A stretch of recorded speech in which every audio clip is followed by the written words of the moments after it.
안녕하세요. 반갑습니다. 안정적인 애착 형성의 중요성 109페이지입니다. 애착은 다른 사람과의 친밀한 정서적 유대를 말합니다. 누군가를 몹시 좋아하고 사랑하고 끌리는 마음, 상대가 없으면 불행을 느끼는 감정입니다. 애착은 우리말의 정 또는 심정과 비슷하다고 할 수 있을 것입니다.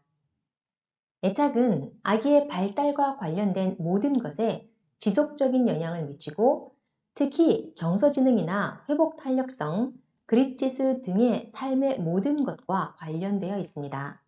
어쩌면 애착의 수준이 바로 정서지능의 수준이라고 말할 수 있을 것입니다. 애착 이론은 볼비와 할로의 연구를 통해 발전했고 아인소스는 아동이 보이는 애착의 개인차에 대한 대표적인 연구를 수행했습니다. 애착은 심리학의 영역에서 매우 중요한 개념인데 아기 때 애착이 잘 형성되지 못하면 사람에 대한 불신감을 내재하게 되고 이는 이후의 성장과 발달과 관계 형성에 좋지 않은 영향을 장기적으로 미치게 됩니다. 빌딩을 지을 때 기초 공사를 잘 해야 높이 올려도 무너지지 않는 튼튼한 건물이 되는 것처럼 애착 형성은 엄마가 아이의 마음에 기초 공사를 하는 것과 같습니다. 심리사회적 발달 이론에 의하면 인간이 영아기부터 노년기까지 총 8단계를 통해 발달하는데 1단계에 해당하는 가장 중요한 시기에 애착이 잘 이루어지지 않고 불안한 심리를 가지게 된다면 나머지 7단계의 성격 발달에 어려움이 있다는 것은 아마도 당연한 결과일 것입니다. 애착에 관한 첫 번째 연구는 존 볼비가 수행한 부적응 아동 연구였습니다. 볼비는 2차 세계대전에 장교로 복무하면서 전쟁의 참상을 목격했고 런던의 아동 지도 클리닉에 근무하면서 감정적 장애가 있는 수많은 아이들을 치료했습니다. 부모나 가까운 이들과 어쩔 수 없이 떨어져야 했던 여러 가지 경우와 고아원, 타가소 등에서 성장한 아동의 정서적 문제를 지켜보면서 출생부터 시작되는 인간의 애착 발달에 대한 연구를 하게 되었습니다.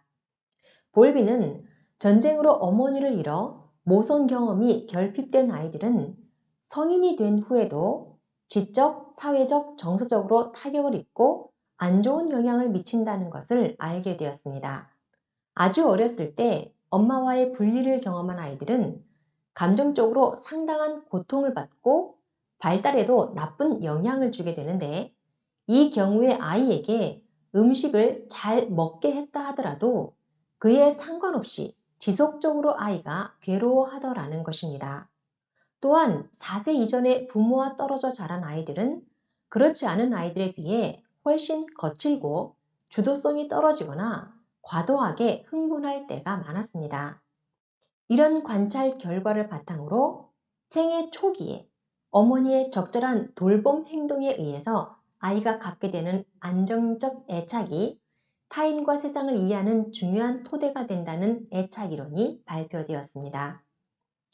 적절하게 영양을 공급하고 위생을 제공한다고 해서 아이가 제대로 크는 것이 아니라는 볼비의 주장은 당시 유행한 아이를 따로 재워라, 응석을 받아주지 말라 등의 육아법에 반대되는 내용이어서 논란이 되었습니다. 1959년 해리 할로우는 볼비의 이론을 지지하는 실험을 진행했습니다. 아기와 엄마가 어떻게 애착을 형성하는지에 대한 연구를 인간과 DNA가 비슷한 아기 원숭이들을 대상으로 수행했던 것입니다. 아기 원숭이들은 영양이나 보호, 편안함, 사회성 측면에서 어미에게 매우 의존적이었습니다. 사람들은 아기와 어미가 서로 느끼게 되는 유대감에 주목하고 이 유대감이 어디에서 오는 것인지를 확인하고자 했습니다. 20세기 중반까지 심리학자들은 인간이 애착을 가지는 것은 욕구에 대한 공급의 보상 차원에서 생기는 것으로 설명했습니다. 즉, 자신의 생존을 위해 살아남기 위해서는 모유가 필요하기 때문에 이를 제공하는 어머니를 사랑한다는 것이죠. 할로는 이에 대해 다른 이론을 가지고 있었습니다. 그는 아기가 음식이 아니라 안락함을 느끼기 위해 엄마를 만지고 엄마에게 붙어 있고 싶어 하는 것이라고 생각했습니다. 할로는 이를 확인하기 위해서 아기 원숭이를 대상으로 여러 가지 실험을 했는데 태어난 지 얼마 안 된 새끼 원숭이를 엄마로부터 완전히 격리한 후 다른 환경에서 먹이를 주고 키우게 된다면 어떻게 되는가를 관찰하고자 했습니다. 사실 해리 할로의 실험은 실험에서 행해진 폭력성과 잔혹함 때문에 많은 비판을 받았습니다. 이로 인해 미국에서는 동물 실험 반대 운동도 일어나게 되었죠. 그러나 그가 연구하고 발표한 내용은 아동 심리학의 발달에 매우 중요한 역할을 했습니다. 이 실험 결과 미국의 육아법에 커다란 영향을 미쳤고 이것이 계속 이어져 현대 육아법이 탄생하게 되었습니다. 할로가 실행한 실험은 두 가지입니다. 할로는 아기 원숭이들을 태어나자마자 어미와 떼어놓고 고립시켰습니다. 누구와도 접촉할 수 없도록 우리에 따로 가두어 놓았던 것이죠. 이 각각의 원숭이들을 그룹으로 나누어 그룹에 따라 3개월, 6개월, 9개월, 12개월간 고립시켜 키웠습니다. 태어나자마자 혼자 살게 된 아기 원숭이들은 당연하게도 애착 형성을 하지 못했습니다. 이 각각의 원숭이들은 일반 원숭이들 무리에 넣어 살게 하고 애착을 형성하지 못한 원숭이들이 어떤 행동을 보이는지를 관찰했습니다. 격리되어 있던 아기 원숭이들은 신체적인 부분에서는 문제 없이 자랄 수 있었지만 정서적으로 매우 불안정하게 되었습니다.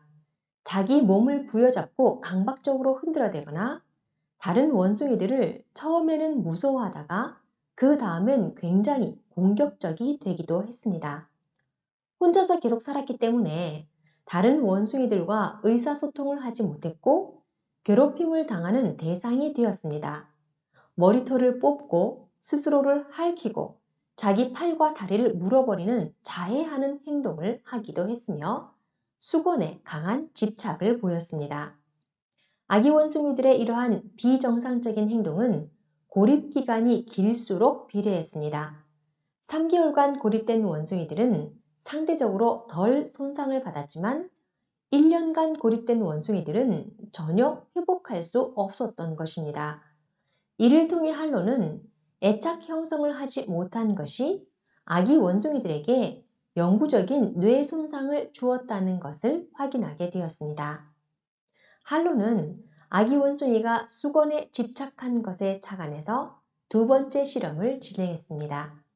8마리 아기 원숭이들을 태어나자마자 어미와 격리시키고 두 종류의 가짜 어미들이 있는 사육장에서 키웠습니다. 가짜 어미 하나는 철사로 만들었고 다른 어미는 철사 위에 부드러운 수건을 감싸 놓았습니다. 철사 엄마와 헝겊 엄마였던 것이죠. 철사 엄마에게는 젖병을 설치해서 아기 원숭이들이 우유를 먹을 수 있게 했습니다. 모유가 유대감의 원인이라면 아기 원숭이들은 당연히 우유를 먹을 수 있는 철사 엄마에게 애착을 가질 것입니다. 그러나 결과는 달랐습니다. 아기 원숭이들은 헝겊 엄마에게만 붙어 있었으며 헝겊 엄마와 함께 있을 때 다른 것을 탐험하는 행동도 좀 더 자유롭게 했습니다. 철사 엄마에게는 배가 고플 때만 갔고 일단 우유를 먹고 나면 다시 헝겊 엄마에게로 돌아가는 것이었습니다. 할로 박사는 이 실험을 통해 사랑이라는 것이 배고픔 등의 여러 욕구 충족에서 나타나는 것이 아니라 따뜻하고 부드러운 접촉에서 나타난다는 것을 알게 되었습니다. 아기는 안정과 위안을 얻을 필요가 있는데 물리적인 부드러운 접촉이 안전함과 위안을 준다는 것입니다.